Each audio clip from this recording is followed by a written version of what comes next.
What? 9. Hi, y'all.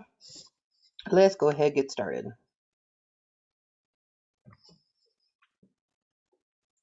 So we're just going to focus on the multiple choice tonight. So anything of these 96 questions or however many there are will go our fair game.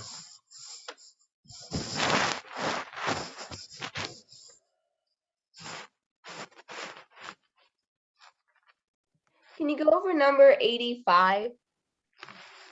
Starting at the end? Okay. Yeah. 85. Okay. So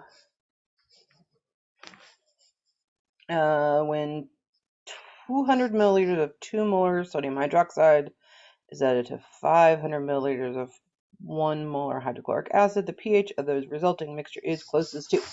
Okay, so this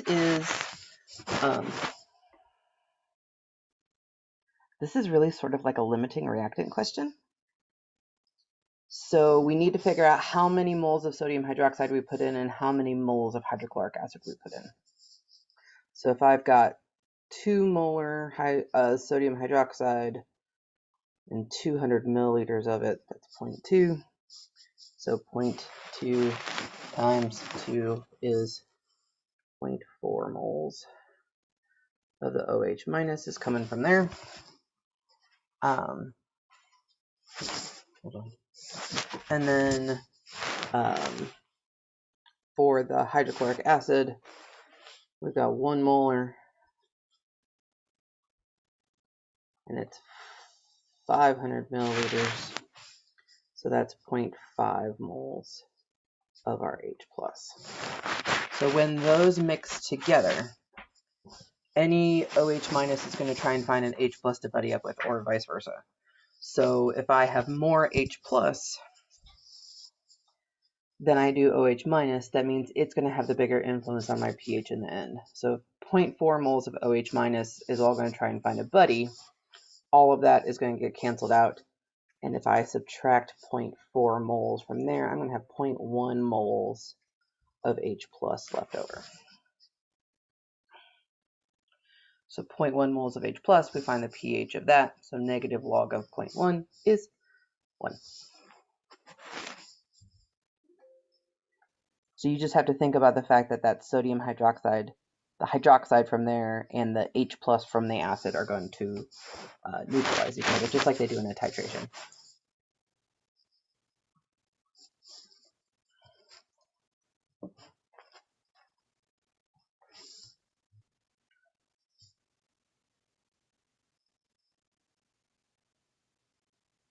Next question.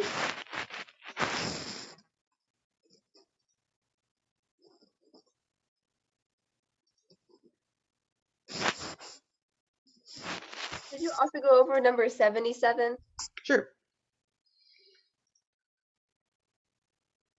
Oh, this is the crazy long one. Okay. So we got tons of information. Yakety schmackety. They're really only having us talk about step 2 though, right? So the values for the dissociation constants for H3PO4 are given in the table above. If the beaker at the end of step 2 has a pH of approximately 1, which of the following chemical species has the lowest concentration among the products of step 2? So if we look up at step 2, we've got our balanced equation here. It shows that we're making some of that phosphoric acid as a product. So if we look at our 3 Kas for phosphoric acid, Ka1 is taking phosphoric acid and having it lose 1 proton and turning it into H2PO4 minus 1. Ka2 would be taking that H2PO4 minus, removing another proton and making that be HPO4 minus 2. And then Ka3 is taking the HPO4 minus 2, removing a proton from it, and turning it into PO4 minus 3. So each one is removing one of the 3 protons on that phosphoric acid. So looking at those Ka values, if that phosphoric acid is a product, the least likely thing to happen, has that lowest Ka value, is actually removing that last proton. So the thing that is least likely to exist is going to be the PO4 minus 3. And that's pretty much true for any polyprotic acid, is that the more protons you remove, the less and less likely it is to actually happen. So it's smaller and smaller that K value gets.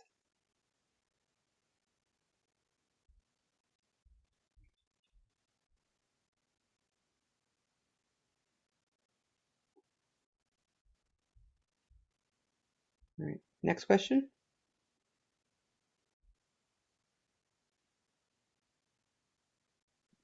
Can you go over number 53? 53.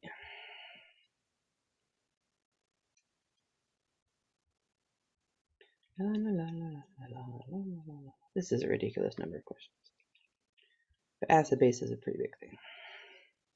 All right, 53. Student prepares a lactic acid sodium lactate buffer solution by mixing 40 mils of 0.5 molar lactic acid with 200 mils of 1 molar sodium lactate. The pKa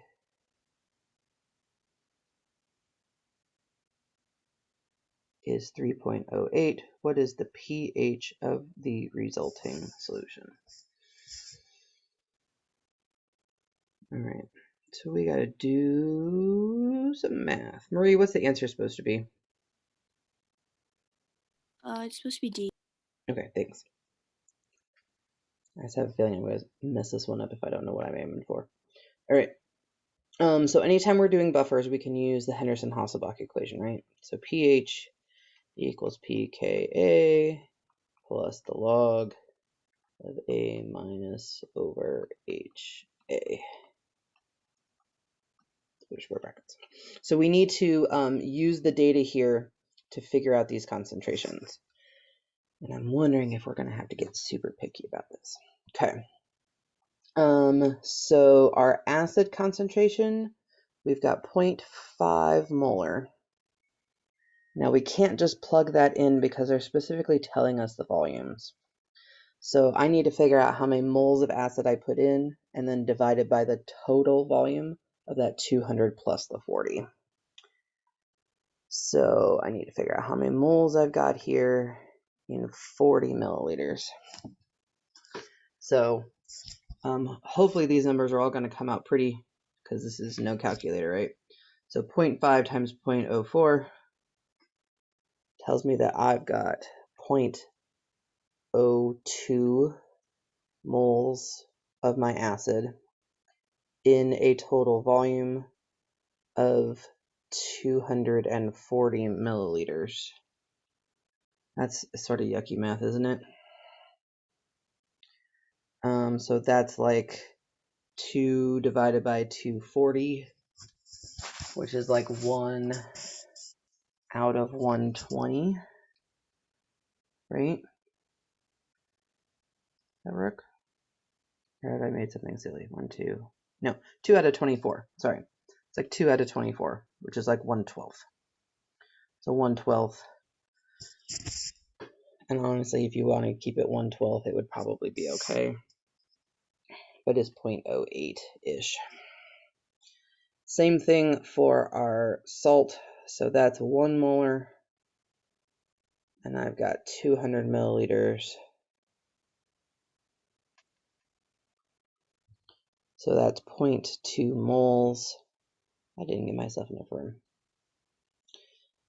Also out of a total of 240 milliliters. So that's like 2 out of 2.4 or 20 out of 24, which is going to be 0.8. So when I plug that into my Henderson-Hasselbalch equation, I forgot the name of it for a second. pH is equal to 3.08 plus the log of 0.8 over 0.08.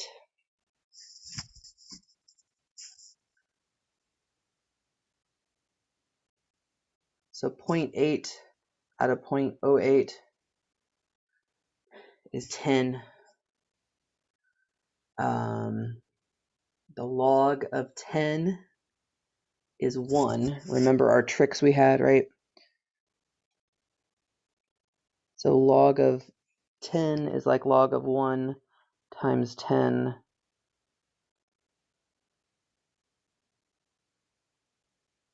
to the first. So since there's no negative, we don't have to negative that exponent. So that's just going to be 1. So I get 3.08 plus 1 gives me 4.08. That's a lot of yucky mental math to do. If you could do that one with a calculator, I'd be happy with that. Okay. Like if the mental math was the thing slowing you down, don't stress about that too much.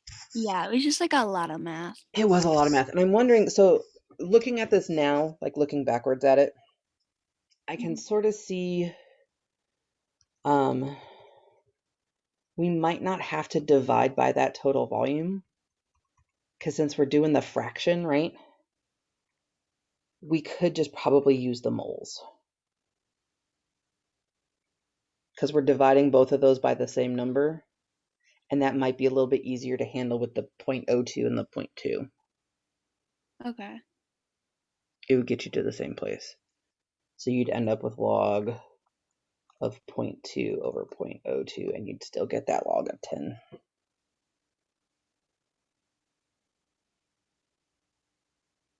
Okay.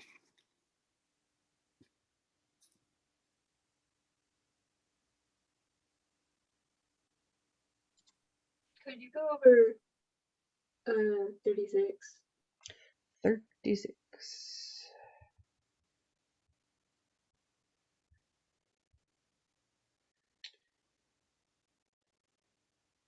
All right.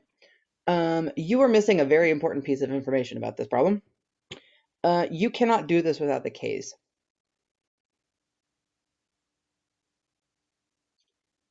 You need Ka values for these to be able to compare their strengths, to know which one is which.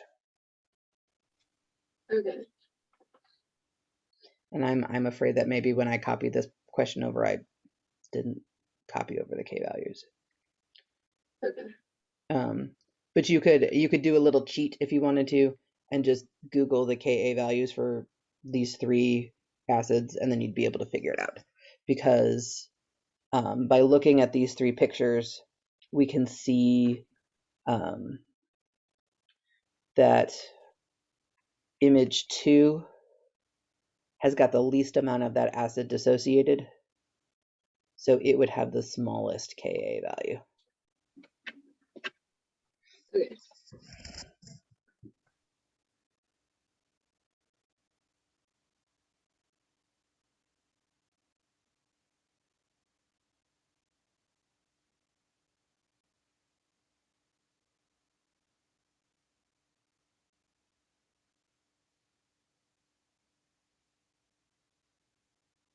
Next problem.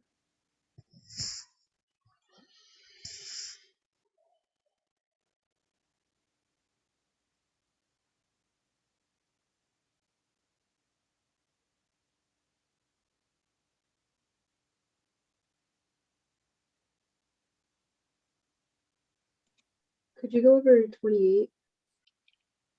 Yeah.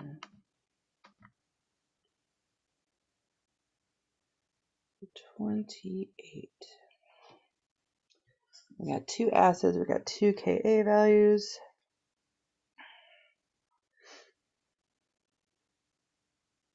All right. So if we look at the Ka values, solution 2 is a stronger acid. than solution 1. We're titrating each of these with a strong base, so that stronger acid should give us a pH of closer to 7. And solution 1 should have a higher pH at the equivalence point. So C and D are out, because since solution 1 is a weaker acid, it's going to have an equivalence point at a higher pH. The weaker the acid, the higher the pH at the equivalence point.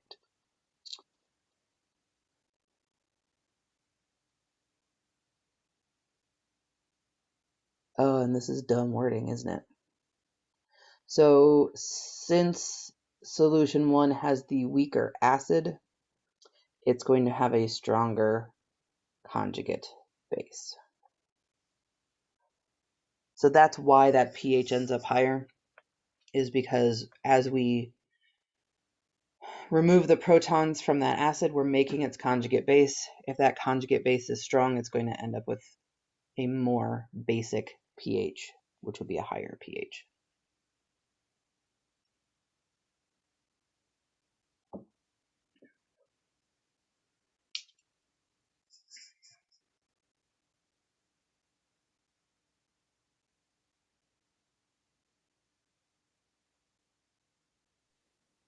Can we go over number 15, please?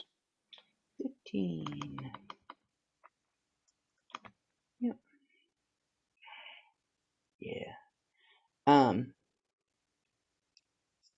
So Evan, we talked about this one real quick in class today, but it's good to go back over it again. This same data table and this same information shows up on several of these problems. And that's pretty common, where you get one set of data and they might ask you 2 or 3 questions about the same set of data. So remember that when we talked about this today earlier, this combination of adding in some strong base to a weak acid, or I guess you could do also adding in a strong acid to a weak base, is another way of being able to make a buffer.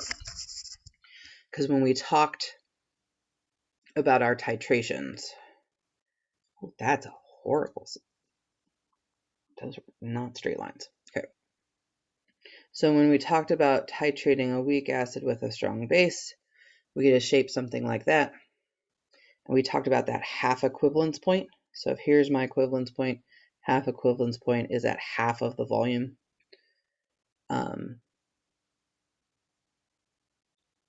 So what we can see here, based on the concentrations and the volumes of these chemicals, 25 milliliters of a 1 molar solution of acid, and the same volume, but of a half of the concentration of base, means that I've added in half as many moles of the sodium hydroxide.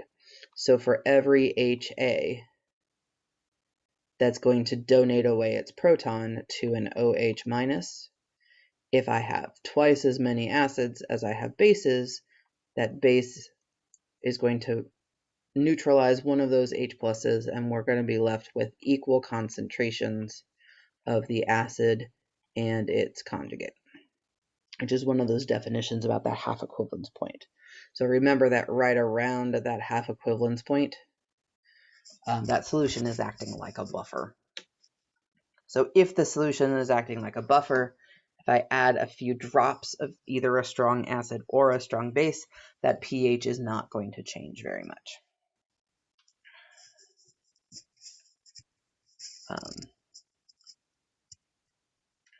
And so those H plus ions that get added in to this nice even mixture are going to interact with that conjugate base, the A minus, making that equilibrium shift back a little bit towards the reactants.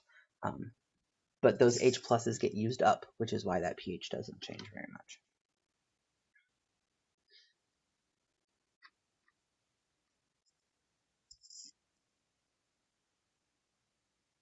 So remember I said in class, this is, 10% maybe of our buffers that we'll talk about are made this way. 90% of them are made the way that question, the other question we were talking about with a salt that has the same ion in it.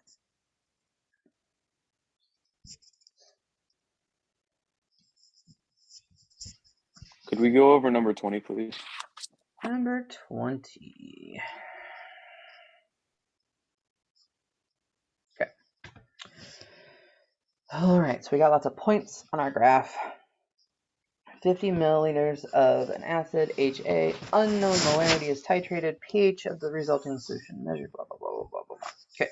Student carries out the same titration but uses an indicator instead of a pH meter. If the indicator changes color slightly past the equivalence point, what will the student obtain for the calculated concentration of the acid? Okay. So here's my equivalence point, right there. If my indicator, or the end point of my indicator, ends up a little bit past my equivalence point, that's going to be a pretty significant change in pH with a very small difference in volume. But that means that the volume of the sodium hydroxide that I add in is actually going to be larger than it should be, larger than expected, which means that if I say, well, the concentration or the moles of my H plus have to be equal to my OH minus, if I added in more OH minus than I expected, then I'm going to calculate a higher than expected concentration of my H plus. So it's going to be higher than I thought. But if I look at the choices here, they're giving me actual values. So I'm going to actually have to do a little bit of math here to figure this out. So if I added 0.1 molar sodium hydroxide, and I know that at my equivalence point, it took 40 milliliters of that sodium hydroxide. So molarity, 0.1 molar, is moles over liters. So 0.1 times 0.4 gives me 0.04 moles of hydroxide that I added in, right? Which means that I also should have 0.04 moles of my acid starting with. So if I have that many moles of acid, they said I started with a volume of 50 milliliters. So 0.04 divided by 0.05 is like 4/5.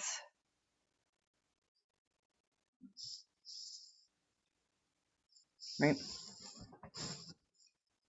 So all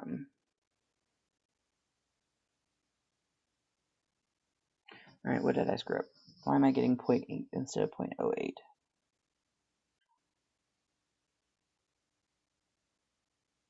Oh, over here. I'm wrong. Okay. All my math is right. 40 milliliters is not 0.4, it's 0.04. That's where it is. So that's 0.004. Sorry.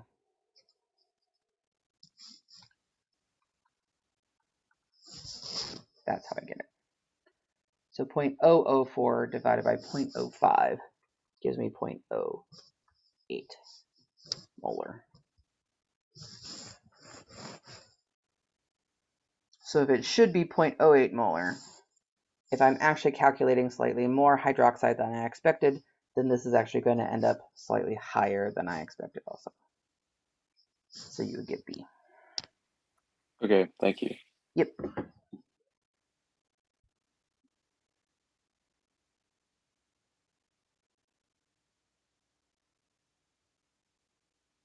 Can you go over number 35? Sure.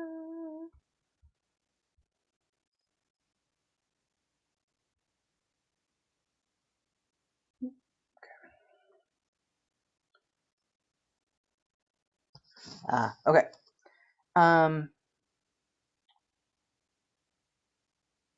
So I am changing the pH of a nitric acid solution. So this is a strong acid from a pH of 4.2 to a pH of 5.2. So if I'm changing my pH from 4.2 to 5.2, that's changing my pH by a whole factor of 1. So now if you remember that pH is equal to the negative log of your H plus concentration, to get my pH to change by a whole number, that means that my H plus concentration is going to have to change by a factor of 10. Right? Now I know this is 4.2, but let's just simplify it in our heads to prove that this works. So to get a pH of 4, I need a concentration of 1 times 10 to the negative 4. To get a pH of 5, I would need an H plus concentration of 1 times 10 to the negative 5. So I need to change my concentration by a factor of 10. Now to change my concentration, I'm not changing the number of particles of acid that are in there. The only thing I can really change is my volume. So to change my volume, I need to go from it having a volume of 30 milliliters, change that by a factor of 10. I need a volume of 300 milliliters now. That would, dividing something by 300 milliliters instead of dividing it by 30 milliliters would change it by that factor of 10. So you should feel like automatically wanting to go for D. But this is one of those sneaky AP questions. It says we're adding water to that 30 milliliter solution. So the volume of distilled water that we need to add to the original solution is 270 milliliters, because 270 plus that 30 gives us our total volume of 300 milliliters. Sneaky, sneaky AP questions.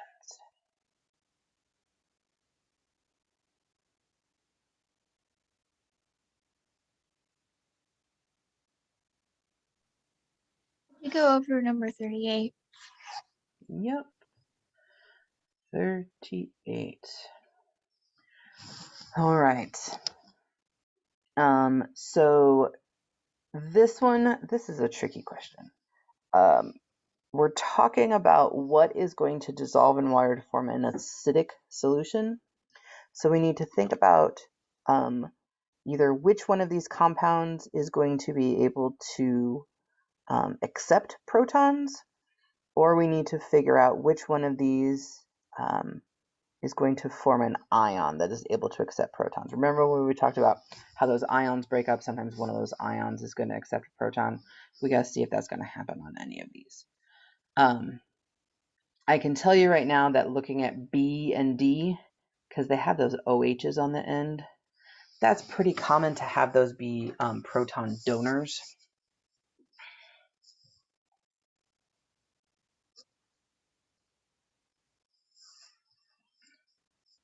Which seems kind of weird because you're used to those look like it would donate away an OH minus and be more of a base. But those are pretty fair game.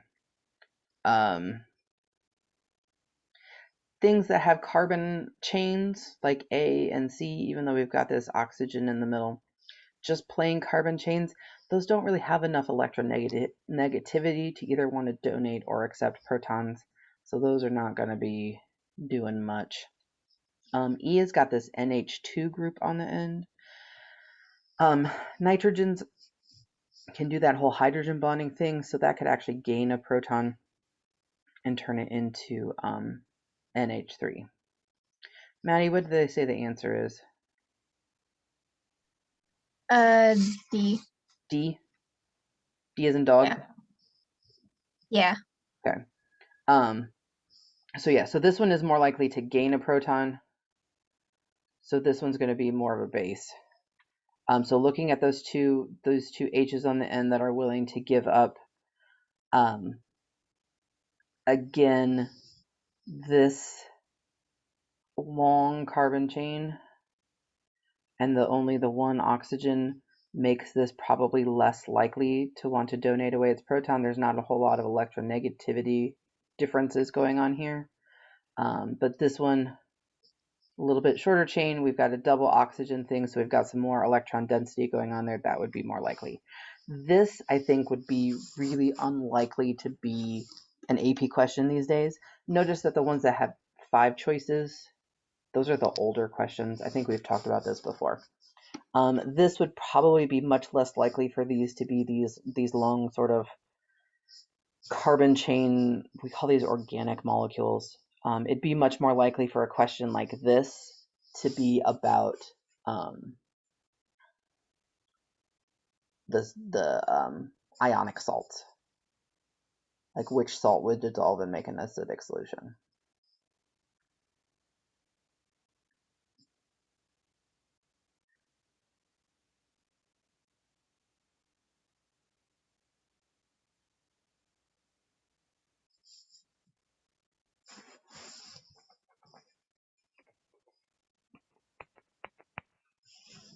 Next question.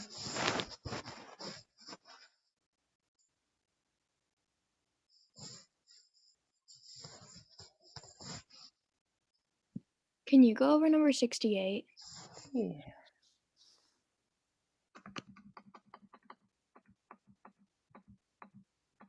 Oops. All right, 68. Oh, I cannot read that at all. A solution of a weak monoprotic acid, concentration between 0.2 and 0.3 molar. 4 samples of the acid at different concentrations are titrated with a 0.2 molar solution. The volume of sodium hydroxide needed to reach the endpoint for each sample is given in the table above. Which solution is the most suitable to maximize the yield? Okay, so if we're doing titrations and they're giving us information about how much of that base is needed to reach our endpoint, which we hope is near our equivalence point. I know each one of these has a 0.2 molar sodium hydroxide solution, and I've got 100 milliliters of each sample. This has got to be sort of a guess and check kind of question. So if solution A, we needed 40 milliliters of that base, and it's 0.2 molar, so 0.2 molar is X over 0.040. Actually, you know what? If I was a smart test taker, I'm not going to start with the top one. I'm going to start with either B or C and see if it's too big or too small so I know which direction to go. So I'm going to start with B. Does that say, is that supposed to say 70? 75. 75, okay. So I've got 0.2 molar of that sodium hydroxide, and I've got 75 milliliters of it. So 0.2 times 0.075. I'm cheating, I'm using my calculator. I'm too tired. Gives me 0.015 moles of base that needed to calculate that out. At that equivalence point, I'd also have 0.015 moles of the acid, and they told me that it's in a 100 milliliter sample.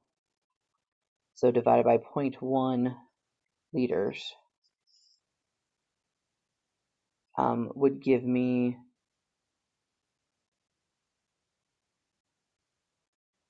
a 0.15 molar solution. So I need to be somewhere between 0.2 and 0.3. So this is too small. So in order to get this to be bigger, I need more moles of acid, which means I need more volume of base that is titrating in. So A and B are going to end up too small. I would check C just to be sure, but my guess is that's going to be between the 0.2 and 0.3 because we are so close. So really, I'm just doing that math of the equivalence point to say how many moles of base have I titrated in? What does that mean about the moles of acid that I've got?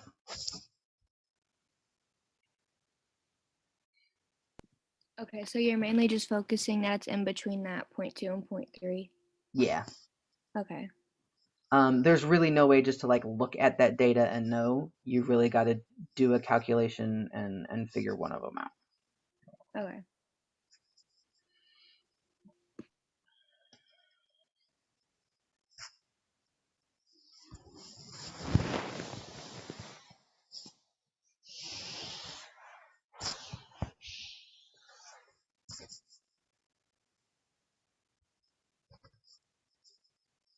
Next question.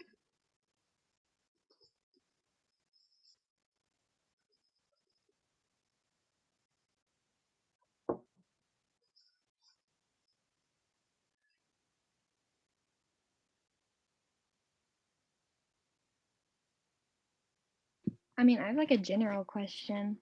Sure. Okay.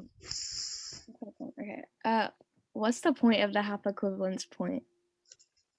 So the point of the half equivalence point.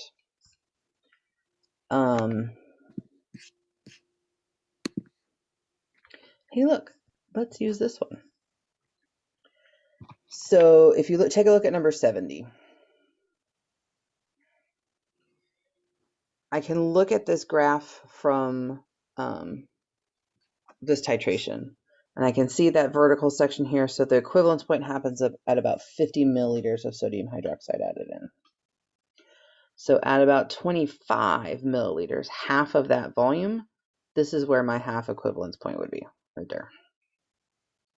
So remember that at the half equivalence point, my acid concentration is equal to my A- concentration. So what that really means is that half of that acid has dissociated, found a buddy with the hydroxide, and left the A- behind. So at that point, and sort of remember all around here, near that half equivalence point, that solution is acting like a buffer. So I can use my Henderson-Hasselbalch equation, because that's my buffery type bits. So if my A- and my HA are the same, this ratio is going to be 1. Log of 1 is 0. So this whole term is going to drop out. So I know that at that half equivalence point, my pH is equal to my pKa of my acid. So this problem says, based on the graph, the pKa of the acid is closest to. Right? So I can go to that half equivalence point, I can follow this over to my pH, and I can't read this graph at all because it copied over dumb. About what pH would that be? Somebody, anybody. I think 4. 4-ish? All right. Yes. So if the pH at that point is about 4, then that means my pKa is also going to be about 4. Now, not on this particular problem, but what that could do, so if I know that my pKa is about 4, that means that my Ka is about 1 times 10, to the negative 4.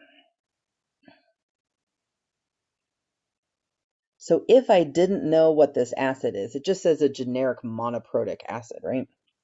If I had a choice of Ka values for different acids, or a data table that had, here's the Kas of a whole bunch of different acids, I could match this up and identify what acid I have.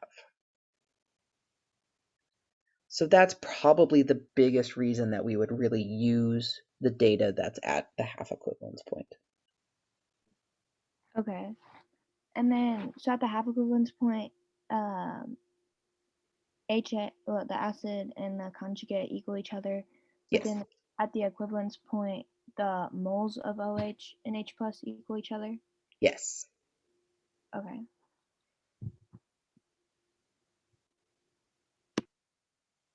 Yeah, because at the equivalence point, we're not talking about A- so much.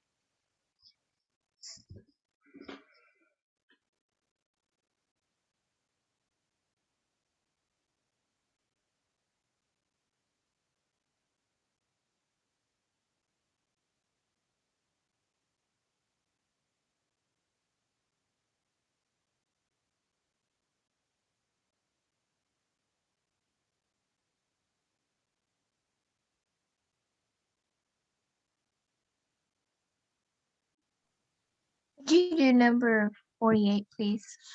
48.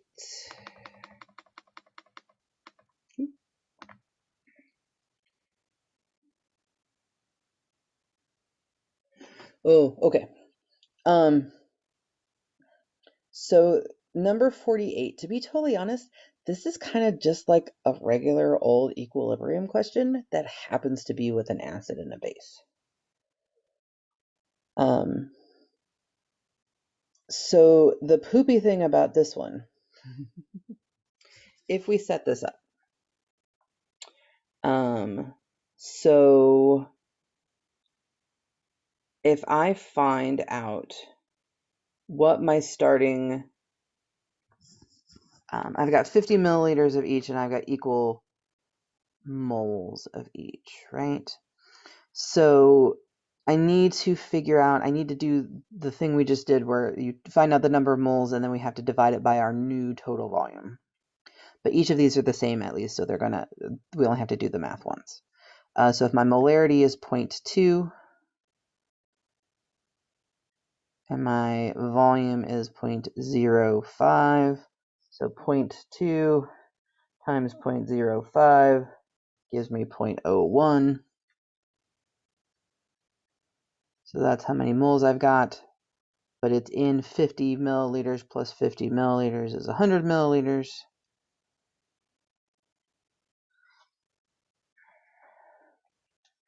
Gets me to 0.1 molar of each of these guys. Okay. So I'm going to set up a quick ice chart just so that we can keep track of all of these numbers. Okay. So if I have HNO2 plus NH3 in equilibrium with NH4 plus and NO2 minus ICE. I got 0.1 molar of both of these guys. I got none of those guys. I subtract an X. I add an X. So I got 0.1 minus X, 0.1 minus X, X, and X. All right, so if I plug this into my K expression, my K value is 1 times 10 to the positive 6. That's a pretty big K. So on the top, I'm going to get these guys, so it's going to be X squared.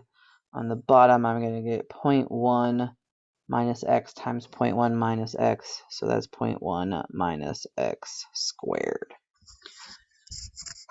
Crappy thing about this is, with a K that big, I cannot 5% roll.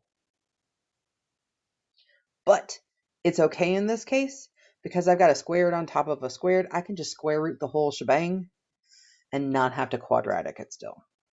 Okay. So if I square root both sides of this, square root of 1 times 10 to the 6th is 1 times 10 to the 3.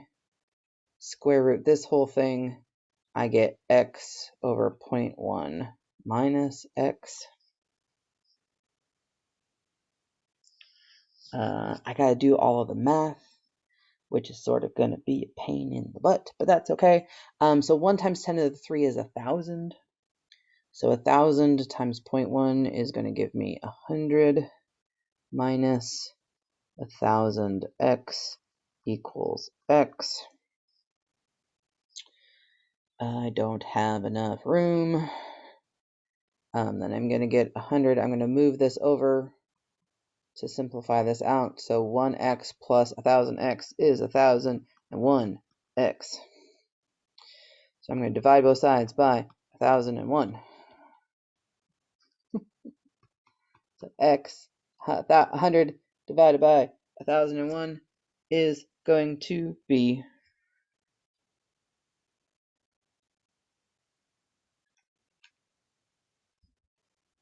slightly less than 0.1, right? So like 0.09-ish, we can estimate it. If that's my X, I can plug that back up into here to find, oop, wrong one, to plug it into here because we want to know my concentration of NH3. So 0.1 minus something that's slightly less than 0.1 is going to end up being the super smallest choice that I've got.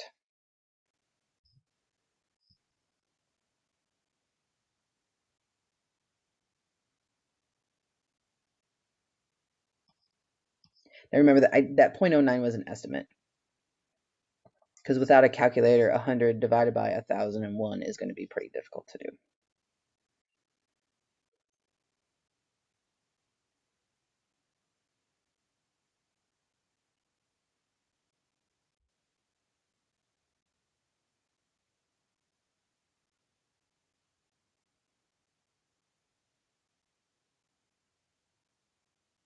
Could you go over number 51? Yeah.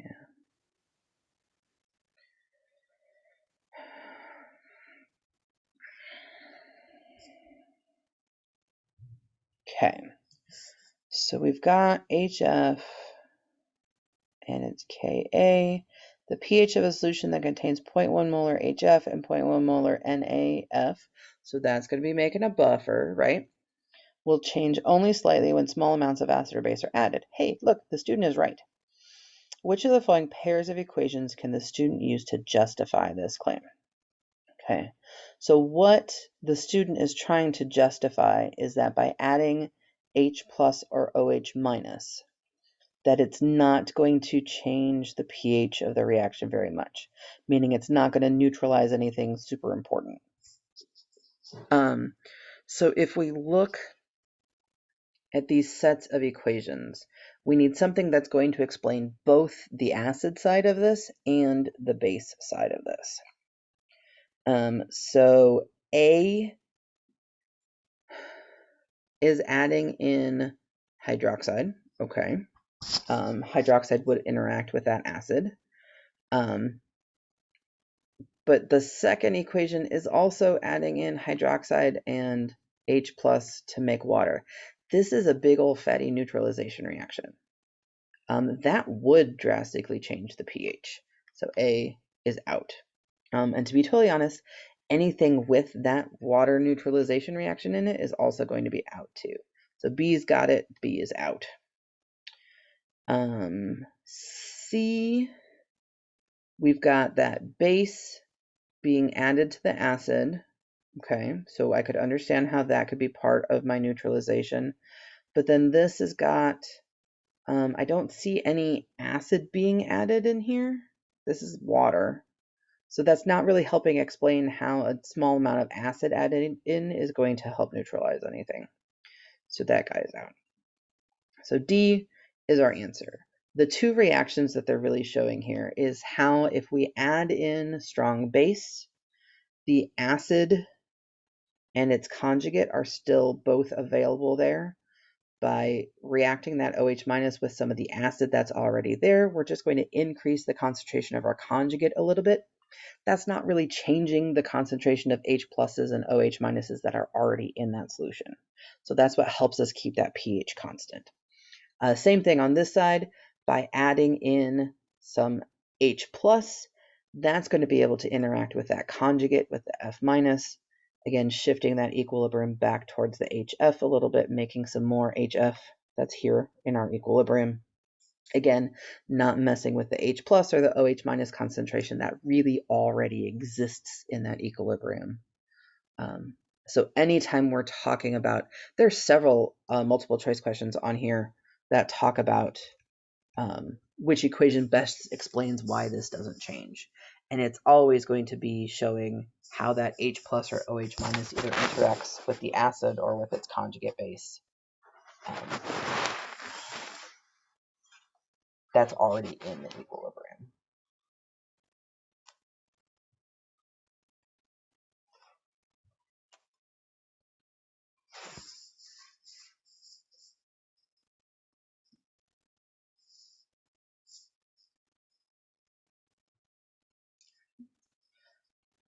We got a couple more minutes left. We got time for another question or two.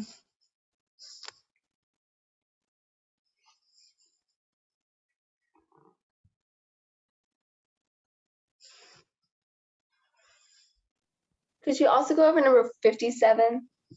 Sure.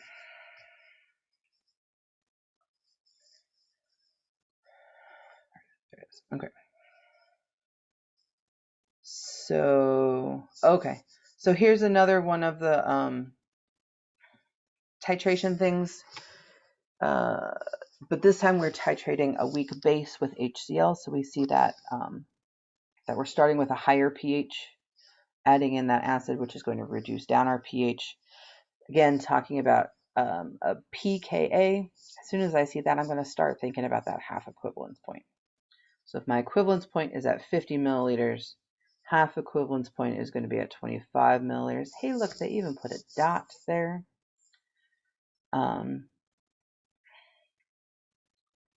So my pH here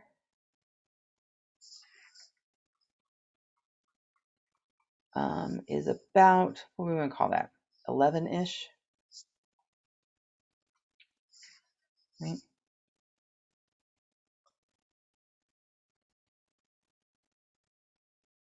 So at that half equivalence point, again, my pH is going to be about equal to my pKa, or if we needed to reverse this, then the pOH is going to be equal to my pKb.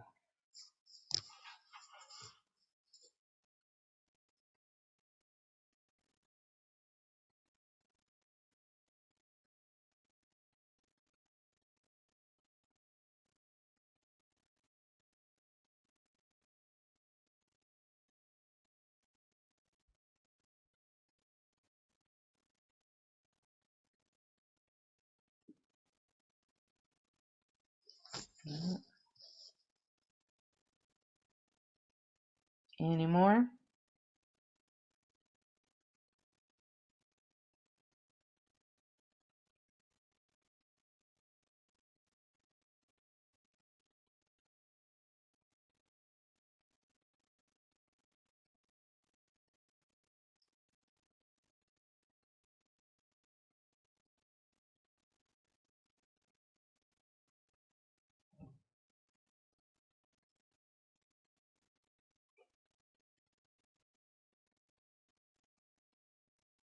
Nothing? You questioned out?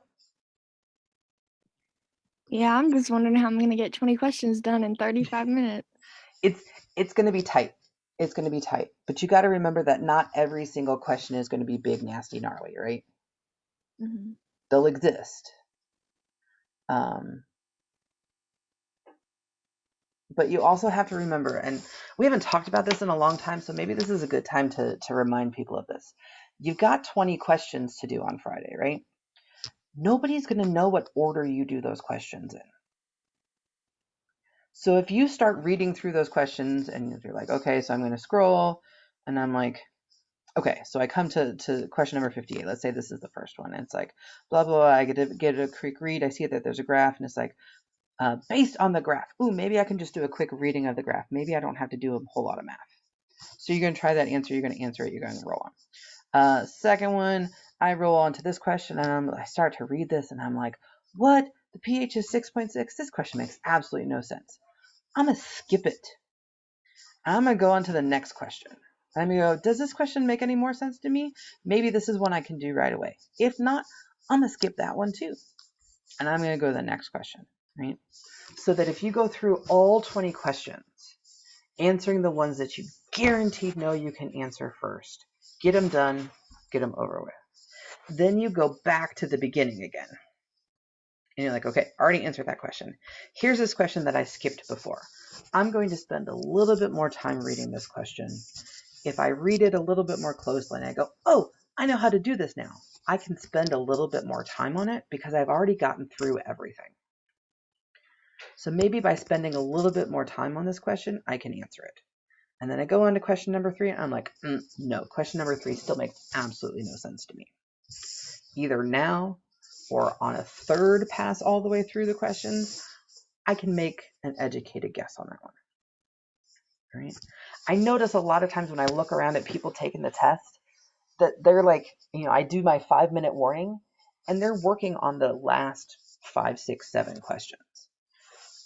You don't have to do them in order. Nobody's going to know. It doesn't matter. Right?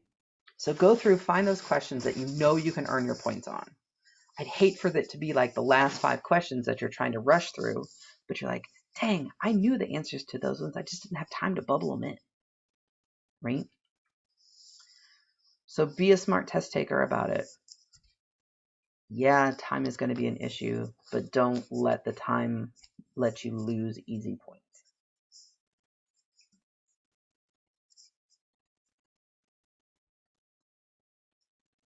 That is your life lesson for the end of today.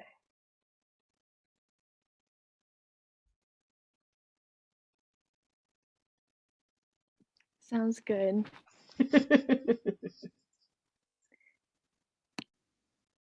All right. I will see y'all in class tomorrow. We'll do some big ideas tomorrow. And then, like I said, we can do another help session tomorrow night if we want to about free response stuff or other general question things to help clear anything else up. All right? Okay, thank you. Yep. See y'all later. Thank you.